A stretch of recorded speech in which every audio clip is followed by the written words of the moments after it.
Capacitor charge तो store करता है, पर यह बैटरी से किस टाइप से अलग है यह देखना जरूरी है, क्योंकि यह बैटरी नहीं है फिर भी यह चार्ज को स्टोर करता है। वैसे यार यह कैपेसिटर एकदम दुग्गल सांप जैसा है, जानते होगे दुग्गल सांप को। तो इसका यूज इलेक्ट्रॉनिक्स इंजीनियरिंग में तो फुल यूज होता है, लेकिन हर जगह पर इसका अलग अलग यूज है। जो हमारी बड़ी बड़ी ट्रांसमिशन लाइन होती है वहां पर इस कैपेसिटर का यूज रिएक्टिव पावर को मैनेज करने में काम में लिया जाता है, जहां पर ट्रांसमिशन लाइन में शंट और सीरीज कैपेसिटर को काम में लिया जाता है। अच्छा, यहाँ पर इस ट्रांसमिशन लाइन को मैनेज करने के लिए कैपेसिटर के साथ में इंडक्टर भी यूज होता है। यह जो कैपेसिटर है यह कभी कभी क्या करता है कि लाइन में रिएक्टिव पावर को इतना इंजेक्ट कर देता है कि लाइन ओवरलोड हो जाती है। तो इस कैपेसिटर को हटाकर वहां पर रिएक्टर लगाया जाता है। यह रिएक्टर इंडक्टर ही होता है जो ट्रांसफॉर्मर जैसा ही होता है। उसके बाद में यदि आगे चले तो कैपेसिटर बैंक जो ग्रिड स्टेशन में रखी रहती है हमारे घरों में रिएक्टिव पावर को मैनेज करने के लिए, उसमें भी कैपेसिटर ही यूज होता है। वैसे रिएक्टिव ब्रेकर होते हैं जो इन बड़ी बड़ी ट्रांसमिशन लाइन को ओपन करते हैं, उनमें भी कैपेसिटर का यूज होता है। वहां पर अलग तरीके से यूज होता है। जैसे जब सर्किट ब्रेकर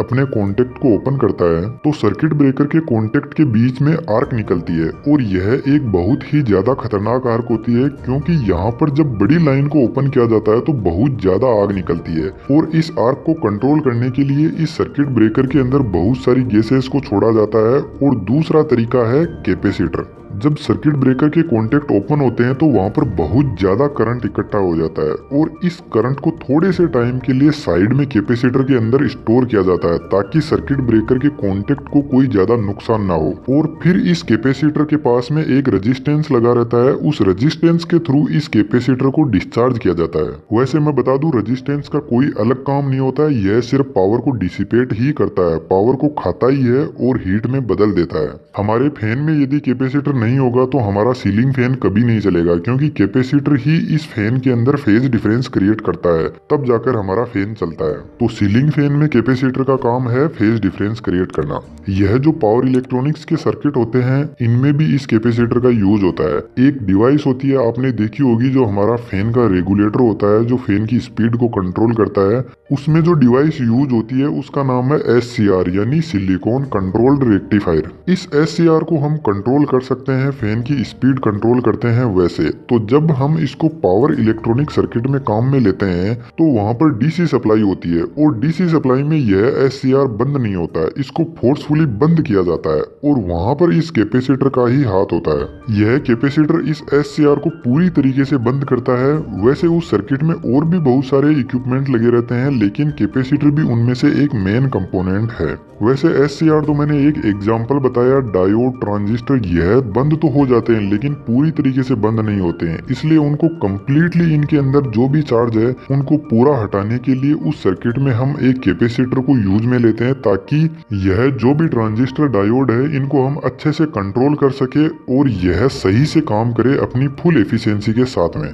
इसके अलावा कैपेसिटर का यूज पावर इलेक्ट्रॉनिक सर्किट में नॉइस को रिमूव करने में भी काम में लिया जाता है। इसीलिए मैंने कहा था कि यह कैपेसिटर दुग्गल साहब है, बहुत जगह पर इसके अलग अलग रोल है।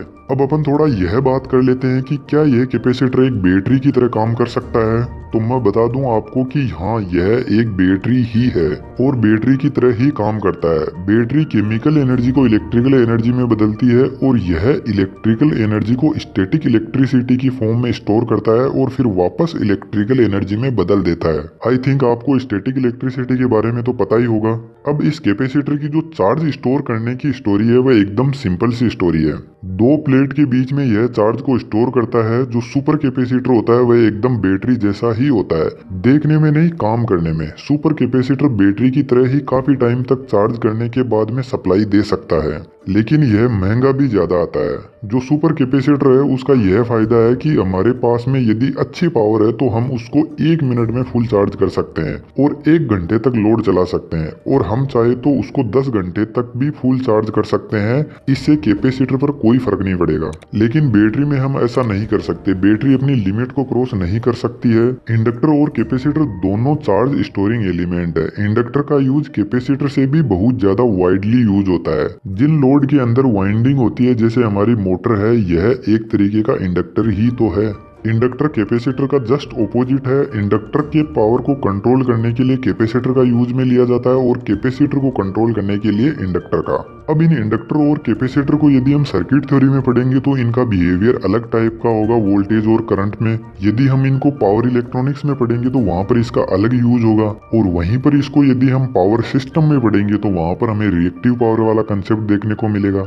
और यदि हम सिग्नल एंड सिस्टम में चले गए तो वहाँ पर इसका अलग ही काम होता है, नॉइस को रिमूव करना, फिल्टर्स में इसका यूज होता है। तो इसका हर एक एप्लीकेशन में बहुत ही अलग रोल है, तो उसको हम यहाँ पर डिस्कस नहीं कर सकते क्योंकि वो एक डेप्थ इंजीनियरिंग है। तो दोस्तों यह थी एक छोटी सी इन्फॉर्मेशन।